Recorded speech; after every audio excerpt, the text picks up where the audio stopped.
Behaviorismo pode ser chamado também de análise comportamental.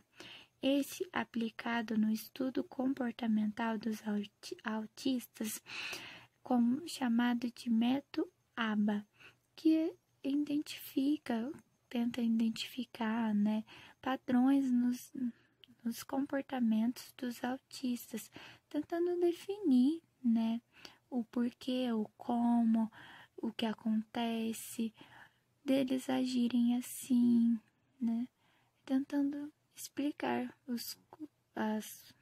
o comportamento destes. John, na escola deveria ser feito de estímulos, para que com os estímulos os alunos buscassem a transformação.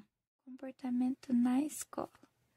O behaviorismo traz um conjunto de teorias que provocam reflexões e oferecem estratégias de transformações a partir do ato de compreender o comportamento humano.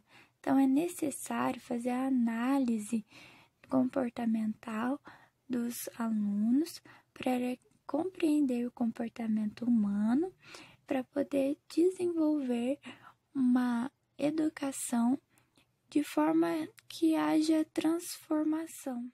Meu nome é Isabela e eu vou estar falando um pouco dos tipos de behaviorismo.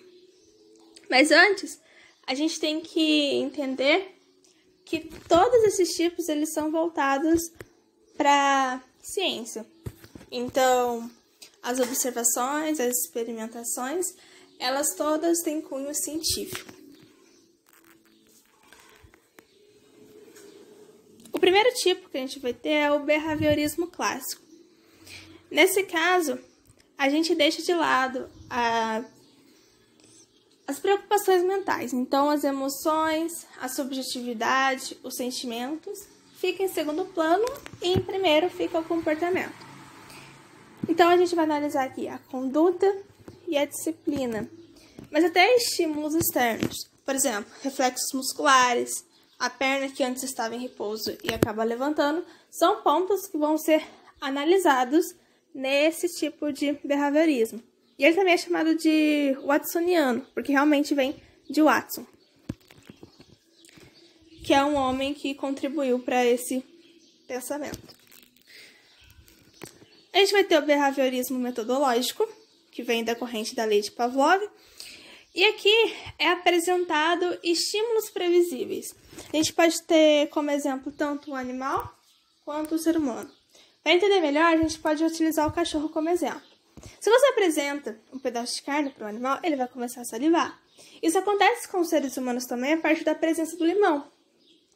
E até mesmo, a gente levando em conta, pingar o colírio no olho, a pupila vai dilatar.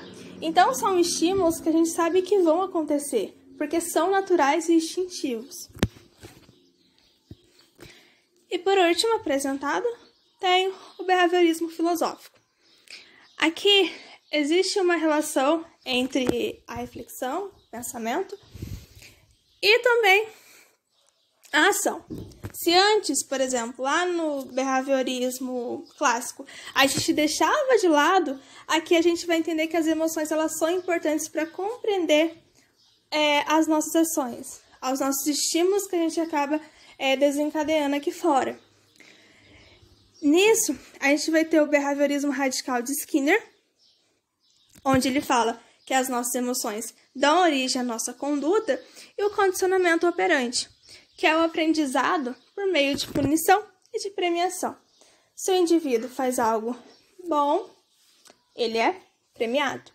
Porém, se ele não faz algo bom, ele é punido.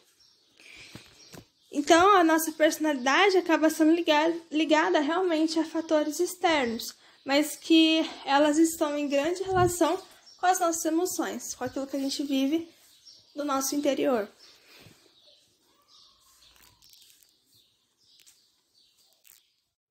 Exemplos de como o behaviorismo é aplicado na educação. É impossível aplicar todas as ideias de behaviorismo na educação. Retirar a atenção de uma criança é um dos castigos mais eficazes que existem. Por isso, para evitar comportamentos indesejados, uma das melhores armas de um professor ou dos pais é justamente ignorar os comportamentos negativos. Um exemplo de punição bem aplicada pode ser a retirada de atenção de um aluno que é perturbador. A maneira mais comum de usar essa técnica é enviar a criança para fora da sala de aula, para que ninguém preste atenção. Reforços. Embora as punições tenham se mostrado mais eficazes, os reforços também são muito úteis para se tratar de modificar o comportamento. Portanto, eles são usados regularmente no campo da educação.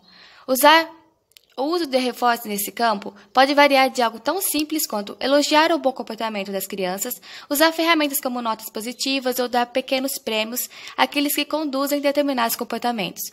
Um exemplo de reforços pode ser a entrega de um pequeno prêmio, como doce ou uma moeda de baixo valor, para os alunos que são capazes de responder corretamente a uma pergunta feita em sala de aula.